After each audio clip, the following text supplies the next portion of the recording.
rồi chặt tha không về về con nhặt lưng luôn nhàn mua cái rồi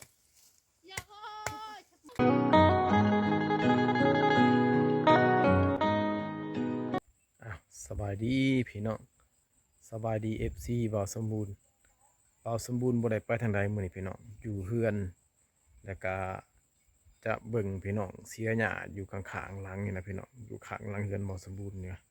แต่ละมื้อก็จะมาเสียหญ้าอยู่ทางนี้แล้วก็จะให้พี่น้องเบิ่งวิวเขาเจ้ามาเลี้ยงงูเลี้ยงควายแต่ละมื้อย่างนำทางนี่นะทางผ่านบ้านบ่าวสมบูรณ์นี่พี่น้องก็เจ้าย่างผ่านบ้านทุกมื้อเลยงัวนี่รับว่าเป็น100-200ได้พี่น้องบ่าวสมบูรณ์ก็เอาบรรยากาศอยู่หน้าบ้านบ่าวสมบูรณ์แล้วก็เอาวิถีชีวิตของชาวบ้านมาดำรงชีวิตใกล้ๆกันในพี่น้องก็เบิ่งนะพี่น้องทุกๆมื้อคือว่าชาวบ้านก็จะมาเสียหญ้าให้ก็จะอยู่ข้างๆนี่แหละพี่น้องก็เจ้าก็มาเกือบว่า2-3 มื้อแหละมอสิแล้วแหละพี่น้องคนก็เจ้าก็หลายนะก็เจ้ามามื้อนี้นั้นก็เจ้าก็มีทีมงานญาติพี่น้องก็เจ้านำมาเสียหญ้าสวยพี่น้องอันนี้ก็เจ้าเอิ้นว่าเข้าแห้งกันนะพี่น้องเข้าแห้งระหว่างญาติพี่น้องนั่นล่ะสมมุติว่ามื้อนี้เสียหญ้าให้ผู้นี้และมื้อต่อไปก็เสียหญ้าให้ผู้นั้นนะพี่น้องแบบว่าแลกเปลี่ยนแรงงานถือว่าบ่มีการจ้างไอ้พี่น้องเลยบ่อย่างหนึ่งว่าพัดเปลี่ยนกันไปช่วยเหลือกันก็แม่นพี่น้องเขตนี้นะก็เจ้าจะบ่ขอจ้างกันพี่น้องถ้าว่าจ้างกันนะก็เจ้าก็บ่ไปก็เจ้ายึดถือความหักความแพงการช่วยเหลือกันเป็นใหญ่พี่น้องเอ้ยถ้าว่าเฮาไปจ้างไปว่านเขาให้เขาไปเสียหญ้าให้สวยนี่ก็เจ้าจะบ่ไปเด้อพี่น้องเลยก็เจ้าจะถือว่าจ้างมันเป็นการขาดโตและก็บ่มีการปลูกพันธุ์ระหว่างความหักความแพงญาติพี่น้องแต่ถ้าว่าเฮาว่านเฮาหากันน่ะพี่น้องก็เจ้าจะมาช่วยกันได้ดีเด้เพราะว่ามันเป็นการสิ้นเคยการดำรงชีวิตของเขาเจ้ามาตั้งแต่ใดๆพี่น้องเขาเจ้าเคยช่วยเหลือกันแบบว่าบ่จ้างกันนะพี่น้องนะถ้าเป็นเวียกอื่นเป็นเวียกที่ว่าคนนอกเข้ามาจ้างมาวานเขาเจ้าจึงไปพี่น้องถ้าว่าคนในบ้านเขาเจ้าเองครับที่จ้างกันเฮ็ดให้นั่นนี่เขาเจ้าบ่ไปเด็ดขาดพี่น้องเอ้ย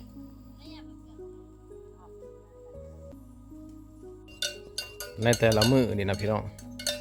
บ่ว่าจะเป็นตอนเช้าหรือว่าตอนแลงนะงัวเวลากระเจ้าไหลเขาคอกเขาแรงนะมันมาหากินแถวเดินบ้านบ่สมบูรณ์นี่เต้นะพี่น้องเลยอันนี้เป็นงัวคนอื่นนะพี่น้องบ่เป็นงัวบ่สมบูรณ์เลยแต่ว่ามันมาหากินหญ้าอยู่เดินบ้านนี่เพราะว่าเดินบ้านบ่สมบูรณ์นี่นะบ่สมบูรณ์ทางป่าออกแล้วก็จงมีเพียงแต่หญ้าพี่น้องเฮ็ดให้หญ้ามันเกิดงามเลยจังซั่นแหละงัวกล้วยชาวบ้านจึงแปะเข้ามากินหญ้านี่ไอ้ตอนเช้าหรือว่าตอนแลงนะพี่น้องอยู่เขตนี่มีงัวมีควายเลี้ยงหลายก็ดีเลยพี่น้องเพราะว่าบ่เลี้ยงมันกว้างมันควงพี่น้องเอ้ยเฮาบ่จำเป็นต้องได้ผูกได้มัดมันปล่อยให้มันหากินตามธรรมชาติของมันแต่ว่าราคางัวราคาควายเขตนี่แพงโพดพี่น้องเอ้ยตัวน้อยๆก็ตัวนึง4-5 ล้านเป็น10,000 บาทเลยตัวน้อยๆซ้ำปี2 ปีอายุหรือสิเอิ้นได้ว่าอายุซ้ำแบบว่าน้องนึงนี่นะพี่น้องหรือว่างัวประมาณหม่องน้ำหนักก็ประมาณหม่อง100 โลนี่ก็แพงเลยพี่น้องเอ้ยยามเช้าหรือว่ายามแลงพี่น้องจะเห็นเด็กน้อยลูกหลานกระเจ้านะไล่งัวไปเป็นกลุ่มนะพี่น้องนะจะเป็นงัวไผงัวมันไล่ออกมาจากแต่บ้านนะพี่น้องจะเอาไปเลี้ยงอยู่ทงอยู่ทาตายถึงงัวเนาะ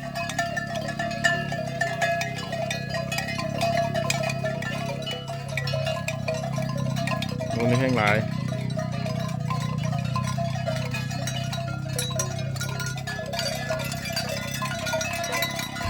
สำหรับงัวนี่ส่วนหลายเด็กน้อยเขาจะเนี่ยเป็นกลุ่มพี่น้องคือแต่ละติดคือแต่ละมืออย่างบ่สมบูรณ์สังเกตตรงนี้ก็จะเดินผ่านหน้าเฮือนหน้าบ้านบ่สมบูรณ์พี่น้องงัวนี่จะเป็นกลุ่มเป็นจุได้เป็นอะไรเด็กน้อยจะเป็นแบบว่าเป็นหมู่ไผหมู่มันนะไล่งัวของตนออกมาเลี้ยงในแต่ละมือนะในช่วงที่ว่า9 โมง 50 โมงเช้าเนี่ยช่วงนี้ก็จะมาไล่จะเป็นกลุ่มไผกลุ่มมันนะพี่น้อง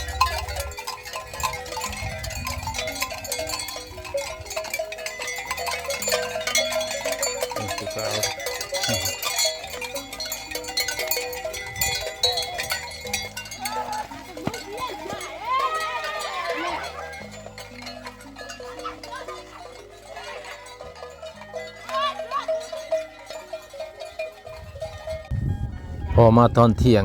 ทีมงานที่ว่าเสียหญ้าพี่น้องเพิ่นก็มาพักเที่ยงอยู่เฮือนบ่สมบูรณ์นี่ล่ะมานั่งกินข้าวสามัคคีแบบบ้านๆอยู่ตูบน้อยบ่สมบูรณ์พี่น้องขาวคักแค่ทำไมกี่ดินี่คือเห็ดปวกเนาะ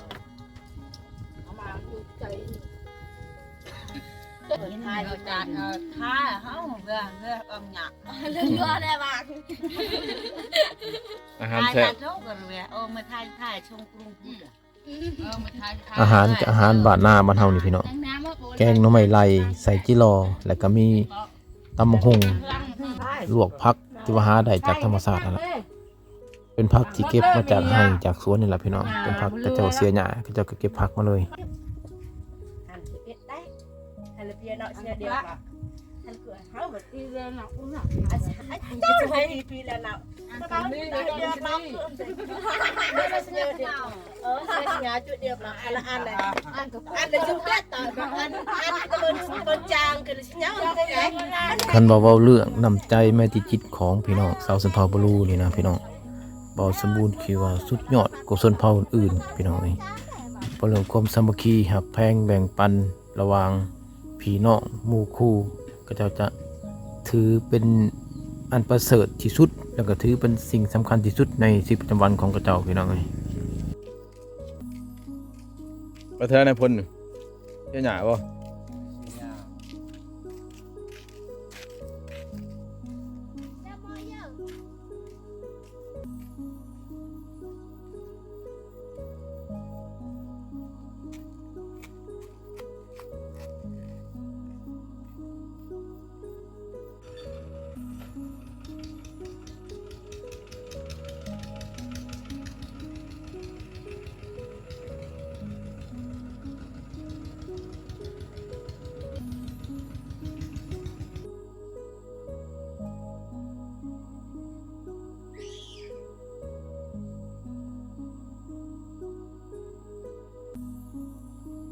อยู่เฮือนบ่สมบูรณ์นี่นะพี่น้องนอกจากจะเห็นวิวสวยๆวิวงามนอกจากเห็นวิถีชีวิตของชนเผ่าบรูแล้วตื่นมาแต่ละเช้าก็จะได้ยินเสียงนกเสียงหนูห้องสนั่นอยู่ข้างเฮือนก็เปรียบเหมือนเสียงพิณเสียงดนตรีอันหนึ่งพี่น้องที่ว่ามันมาห้องให้ได้ยินแต่ละเช้าหรือว่าทุกๆมื้อตอนเช้าจะได้ยินเสียงไก่ป่าหรือว่าเสียงนกอยู่อ้อมข้างเฮือนบ่สมบูรณ์ก็จะเต็มไปด้วยภูผาป่าไม้พี่น้องตกยามกลางคืนอากาศจะเย็นหนาวนอนโดยที่ว่าบ่ได้เปิดพัดลมหรือว่าเปิดแอร์พี่น้องเอ้ยบ่ต้องง้อพัดลมแล้วก็บ่ต้องง้อแอร์อีกตกกลางเว้นอุณหภูมิก็มีตั้งแต่23หา25องศาพอตกกลางคืนอุณหภูมิก็ลดลง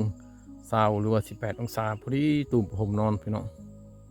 เอ้าพี่น้องสำหรับบ่าวสบูรณ์มารีวิวขอบเขตเฮือนซานบ้านซองที่ว่าบ่าวสบูรณ์อยู่นี่ก็สิเบิดเท่านี้พี่น้องก็อย่าลืมกดไลค์กดแชร์กดติดตามเจอกันใหม่คลิปหน้าพี่น้องคลิปนี้นะบ่ได้ไปทางใดอยู่เฮือนถ่ายวิถีชีวิตการลงชีวิตของตนเองให้พี่น้องได้เบิ่งสำหรับคลิปหน้าบ่สมมุติจะเดินทางไปหมู่บ้านอื่นๆแล้วก็จะเอาวิถีชีวิตของชาวบ้านมาฝากพี่น้องคือเก่าสำหรับคลิปนี้ก็